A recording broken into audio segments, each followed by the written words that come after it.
Welcome to Retouch Nexus Narratives, a captivating podcast series of the Horizon Retouch Nexus project that delves into the interconnected world of the water energy food ecosystems nexus. In short, WEFE Nexus. As water scarcity continues to pose significant challenges globally, the purpose of this podcast is to offer a dynamic platform for dialogue, knowledge exchange, and innovative solutions, and to bring together diverse stakeholder voices and perspectives from the 6 European Retouch Nexus case studies. Join us as we explore regional and sectoral insights, engage with current events, and uncover emerging trends in the WEFE Nexus landscape. Tune in and be part of the conversation that shapes the future of water security and climate action. Dobrý deň, moje meno je Jan Pokrivčák. Som zo Slovenskej poľnohospodárskej univerzity v Nitre a dovolte mi, aby som dnes privítal Jozefa Šumichrasta, ktorý je zástupcom Zemiakarského a zeleninárskeho zväzu na Slovensku a taktiež Slovenskej poľnohospodárskej a potravinárskej komory. Dnešný podcast sa bude venovať riadeniu vodných zdrojov z pohľadu poľnohospodárov. Voda, ako všetci vieme, je vzácny prírodný zdroj, ktorý využívajú nielen ľudia, ale aj energetika, priemysel, poľnohospodárstvo a prírodné ekosystémy. Nedostatok kvalitnej vody môže narušiť environmentálnu, sociálnu a ekonomickú udržateľnosť Slovenska. Moderným prístupom k riadeniu vodných zdrojov je prístup tzv. WEFE Nexus, ktorý požaduje, aby sa na všetkých rozhodnutiach a na všetkých politikách podieľali technické a netechnické zainteresované strany, ktoré sú závislé na efektívnosti riadenia vodných zdrojov. V rámci WEFE Nexus prístupu je dôležitá aj spolupráca medzi rezortmi, hlavne medzi poľnohospodárstvom, hospodárstvom, energetikou, ale aj ministerstvom životného prostredia. Vysokú závislosť od dostatku kvalitnej vody počas celého roka majú kľúčové odvetvia nášho poľnohospodárstva, a to je špeciálna rastlinná výroba, ale aj živočíšna výroba. Jozef, ako sa prejavuje klimatická zmena, ktorá ovplyvňuje vodné zdroje aj počasie na podnikaní v poľnohospodárstve? Čo sa týka klimatickej zmeny, tak tá má jednoznačne zásadný vplyv na poľnohospodárstvo z toho dôvodu, že ako pocítime už niekoľko rokov, máme obdobie, kedy nám padá veľké množstvo zrážok, ktoré sa strieda s obdobím, kedy máme sucho. Takže to nerovnomerné rozdroženie zrážok spôsobuje to, že musíme oveľa lepšie hospodáriť s vodou v priebehu roka a musíme tú vodu využívať na to, na čo naozaj potrebujeme, to znamená na produkciu tých komodít, ktorých naozaj máme nedostatok. Je to predovšetkým zelenina, ovocie a v poslednom období je to už aj zemiaky, keďže sme klesli v sebestačnosti na úroveň 40%. Čiže začalo nám také tzv. Presúvanie sa komodít za vodou, čiže komodity, ktoré sa pestovali v niektorých lokalitách a boli v minulosti pre ne typické, tak tieto komodity sa presunuli do takých lokality, kde je dostatok vody. Znamená napríklad, že zemiaky sa nám presunuli zo severu Slovenska na juh Slovenska, lebo máme tu možnosť závlah a tie zemiaky sa pestujú v okolí napríklad Senca a iných častiach na juhu Slovenska, čo nie je úplne pre ne typické, respektíve nebolo to typické v minulosti. Takže toto je jeden z takých prejavov tej klimatickej zmeny, ktorá má naozaj zásadný vplyv na produkčnú mapu Slovenska. Jozef, spomenul si dôležitosť závlah pre pestovanie ovocia a zeleniny, aj na príklade zemiakov, taktiež je to aj pre zemiaky. Aký je stav závlah na Slovensku? Dokážeme sa prostredníctvom závlah ubrániť tým negatívnym vplyvom, ktoré prináša klimatická zmena? Ja ešte to troška doplním. Tá voda nie je dôležitá len pre zeleninu, zemiaky, ovoci, ale aj pre iné komodity ako cukrová repa, osivová kukurica. Taktiež už v poslednom čase sú to krmoviny, lebo takisto produkcia krmovín pre živočíšnu výrobu v niektorých lokalitách začína byť závislá na vode. Takže to portfólium komodít sa presúva nielen od špeciálnej rastlinnej výroby, ale aj k niektorým tradičným komoditám, lebo niektorí poľnohospodári zavlažujú už aj pšenicu, keď majú tú možnosť. Takže tá závislosť od vody je z roka na rok väčšia. My sme tu mali v minulosti vybudované závlahy na cirka 360 000 hektároch. K tomu samozrejme boli vybudované aj odvodňovanie. Ale ten stav aktuálne je taký, že reálne je zavlažiteľná plocha na úrovni 55 000 hektárov a reálne sa zavlažuje cirka na úrovni 18 000 hektárov.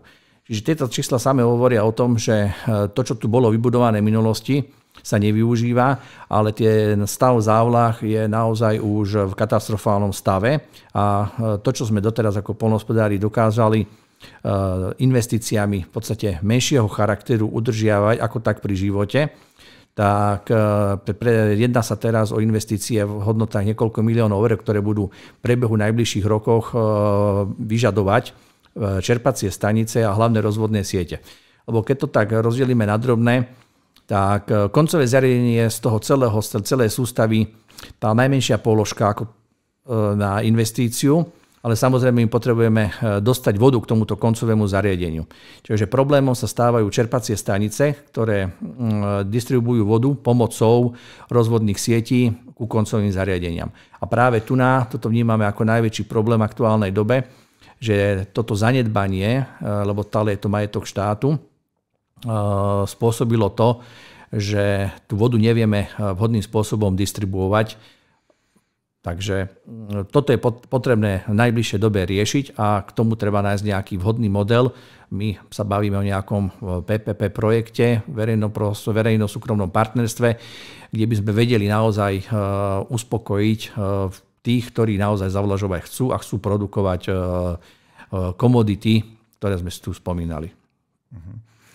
Vedel by si nám tak jednoducho povedať, prečo by mal štát investovať do závlahovej infraštruktúry? Aké sú to benefity aj pre našich spotrebiteľov napríklad, alebo pre ekosystémy, ale hlavne aj pre z hľadiska potravinovej bezpečnosti Slovenska? Tých benefitov je určite viacero a nie je to len ekonomicky ako taký, lebo keď si zoberieme saldo zahraničného obchodu je také, aké je. Bohužiaľ my dovážame komodity charakteru takého, ktoré by sme tu vedeli reálne vypestovať a dokonca my v niektorých komoditách máme exportný potenciál. Čiže to je také ekonomické hľadisko, ktoré si myslím, že by malo naozaj zavážiť pri investíciách do závlah ako takých. No ale samozrejme, my tu máme aj iné hľadiska, ako je napríklad ekologické, lebo zavlažovanie je vlastne malý vodný cyklus. My potrebujeme dostať vodu do krajiny, udržať ho a zároveň aj zadržiavanie vody v krajine. Či je to už cez vodné nádrže, ktoré tu boli v minulosti vybudované čisto iba na zavlažovanie, tých je cirka 200 a aktuálne sa využívajú na všetko možné, len nie na to, na čo by mali byť využívané. Ale samozrejme, tieto vodné nádrže majú možnosť využitia nielen pre závlahy, ale je to možné aj rybolovu, čiže chov rýb, či je možné tam robiť rekreáciu. Čiže tých benefitov je veľmi veľa, čiže investície do závlah a spolupráci nielen, aby do nich investoval štát, lebo do nich má záujem investovať aj súkromný sektor, je veľmi veľa a hlavne si treba povedať to, čo chceme produkovať. Čiže štát by mal aj nastaviť priority produkcií komodít, ktoré naozaj majú vplyv aj na zdravie obyvateľstva, ale zároveň dokážu aj pozitívnym spôsobom vplývať na tú ekonomiku štátu ako takého. Takže si myslím, že investície do závlah sú investície pre budúcnosť a je naozaj také smutné, že nám vypadlo toto obdobie, keď sa do závlah neinvestovalo pomerne dlhé roky a prišlo k zanedbaniu k tomu, čo tu bolo vybudované. Takže verím tomu, že v krátkej dobe nastane nejaká pozitívna zmena, aj keď po tej zmene voláme už niekoľko rokov. Ešte jedna otázka, Jozef. Keď budeme investovať do závlahovej infraštruktúry, ktorá je nevyhnutná pre rozvoj produkcie ovocia a zeleniny na Slovensku, nemusia sa obávať iné sektory, že budú mať nedostatok vody, prípadne nemusia sa obávať aj samotní obyvatelia? Jednoznačne nie. My využívame predovšetkým povrchovú vodu, len samozrejme my potrebujeme takisto zabezpečiť vodu v dostatočnej kvalite, lebo sa používa na závlahy, takže tam je skôr tá požiadavka na tú kvalitu. Ale čo sa týka tej vody ako povrchovej, tak v podstate tá voda, čo spadne na Slovensku po dobu zrážok, tak bohužiaľ nám odteká zo Slovenska bez využitia. Čiže práve závlahy sú presne využitie vody na niečo dobré, pozitívne, lebo ináč nám odtečie bez užitku.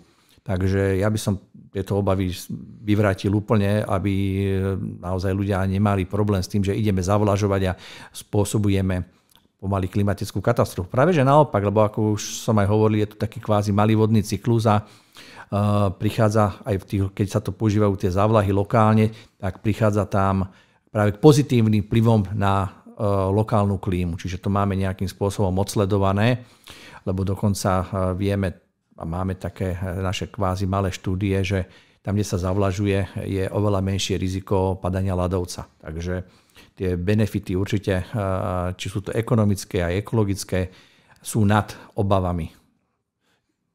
Jozef, tvoj názor, prispejú investície do zavlahovej infraštruktúry k zvýšeniu sebestačnosti Slovenska v produkcii ovocia a zeleniny? Vieme veľmi dobre, že toto je cieľom aj strategického plánu spoločnej poľnohospodárskej politiky a celkové aj vláda Slovenskej republiky vo všetkých svojich dokumentoch spomína, že by sme mali zvyšovať produkciu ovocia a zeleniny. Má to veľmi pozitívny vplyv nielen na zdravie, ako si už spomenul, obyvateľstva, ale aj na zamestnanosť na vidieku a na rozvoj regiónov. Myslíš si, že táto podpora aj investícií do modrej infraštruktúry všeobecne a zvlášť do zavlažovacích systémov prispeje k týmto cieľom, ktoré si slovenská vláda, ale aj Európska únia stanovuje? Ja si myslím, že jednoznačne áno. Je to z toho dôvodu, že veľmi krátko, keď si rozdielime investície, sú tzv. Obnovovacie, udržiavacie, keď príde k tomu, že sa do niečo zainvestuje. Z toho dôvodu, že ten farmár potrebuje nejakú obnovu techniky. Takže z toho dôvodu to sú také klasické investície, ale závlahy sú práve investície, ktoré podnecujú produkciu, lebo jakmile farmár zainvestuje do závlah, je to niečo podobné, ako keď zainvestuje do novej techniky, keď zainvestuje do skladov, tak ho to práve podnecuje k tomu, aby zvyšoval svoju produkciu. Takže jednoznačne ten pozitívny ekonomický vplyv je. Ďakujem veľmi pekne Jozefovi Šumichrastovi zo Zemiakarského a zeleninárskeho zväzu a zo Slovenskej poľnohospodárskej a potravinárskej komory za rozhovor. Ďakujem veľmi pekne. If you are interested in further episodes or news and outcomes from the Retouch Nexus project, check out our website, retouch-nexus.eu. Thank you for tuning in, and let's stay in retouch.